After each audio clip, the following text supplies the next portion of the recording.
The big event on Saturday was in Riyadh in Saudi Arabia. That was a card that was headlined by the cruiserweight unification bout between Gilberto Ramirez and Chris Billam-Smith.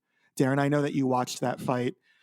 Was it hard for you, given the fact that you are as familiar with Chris Billam-Smith as you are, to watch him take the beating that he did? Yeah, it was a tough watch. It was a really tough watch. I try my hardest, and Chris is an exception. Of like, we're not mates. We're not mates or anything like that. I've got a soft spot for Chris Billam-Smith, and he's one of those fighters who I feel like I've been able to kind of warm to a lot and just chat away to him like a friend, like a mate, if I see him at shows. And I've built that relationship with him. I think I said on the podcast a few weeks ago that when I did a long form interview with Chris, I said, "Oh, can I come to the gym or meet you somewhere?" And he invited me into his home, and I sat there having a coffee with him, just chatting away, because that's just the sort of person he is. So I've built that connection with him, which I try not to do with people because I might be calling their fight, and I don't ever want to be biased, or I don't ever want to kind of let my emotions get in the way of it. So this one was different, and Ramirez was just too good. He was just too good. He beat Chris to the punch almost every single time. I didn't score it like I did with Serrano versus Taylor, so I can't tell you, accurately how many rounds I thought X got or Y got. If I did, Billam-Smith probably only got a couple of rounds. What did you make of it? I think it's okay to not necessarily have an affinity, but to enjoy talking to certain people in the sport. Some boxers are just better interviews than others, and some boxers come off more like actual people when they're outside of the ring and not just fighters. I thought that this fight was going to belong to Billam-Smith in that opening round. He landed a couple of good shots very early on, but Ramirez, to his credit, took those punches and just showed so much better skill and has truly grown into a more than competent cruiserweight, which is unexpected. Billam-Smith has been at cruiserweight his entire career.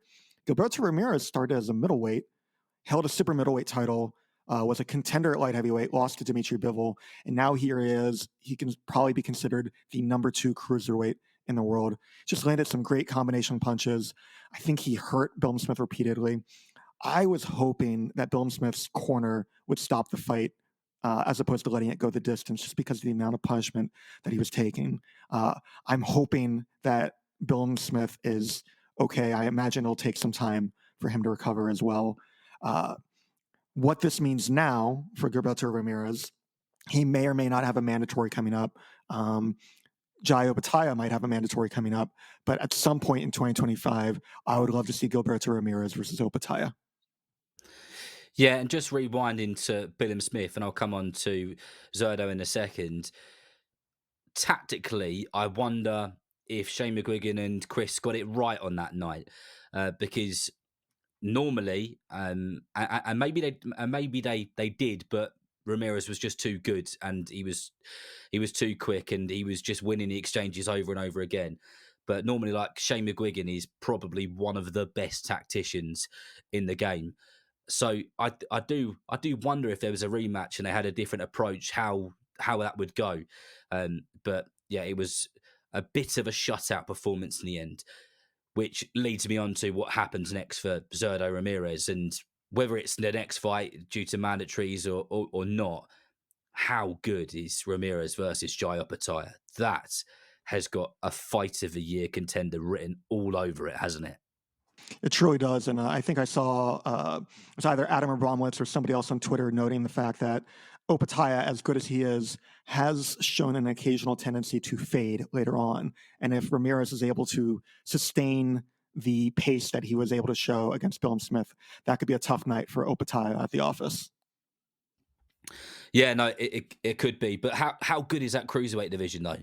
Like, just kind of stepping back from that fight, like the amount of domestically great fights there are to make, like at a European level, world stage, and then that elite stage as well. Like, you could have I don't know if you watched it when it was on. Did you watch the World Boxing Super Series when that was on a few years ago, put on by the Sauerlands? I watched some of those fights. You're talking about the one that was won by Alexander Usyk in the championship after facing some guys like Miles and several of the other great cruiserweights. That's it. Can you imagine how good of a tournament that would be now with all of those cruiserweights in the mix? Like even some of the kind of like lower level cruiserweights, not your Opetaias or your Zerdo Ramirez, like that would be sensational. I wonder if Turkey Al Sheikh is got something like that on his mind. I think it would work, don't you? I think so, and that's been the premise and the promise of the cruiserweight division for all these years.